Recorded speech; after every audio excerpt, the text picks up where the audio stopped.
loo bixiyay tiiraay iyo tixraac sida magaciisa ka muuqata waa dareen murugo leh oo naxdin leh taariikh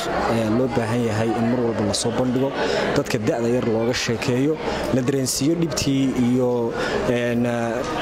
xasuuqii loo geystay waalidiintoodii iyo dadkii ka horeeyay wana buug dhigaalkiisu aad iyo aad u anfici doono mustaqbalka si dadku u ogaadaan taariikh ahaan wixii dhacay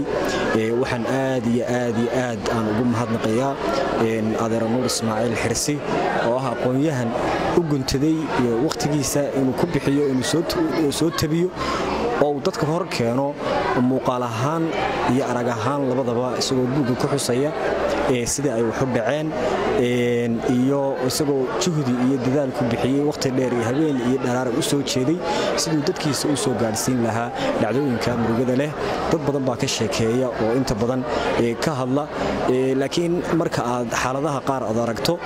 taariikhda uu ka sheekeynayo aad u fog iyo buugga sida ku qoran oo ah magaranaysa sidii ay wax u dhaceen oo dadka magacyadoodii sida uu xasuusanayo sida uu dareen kale u cabirayo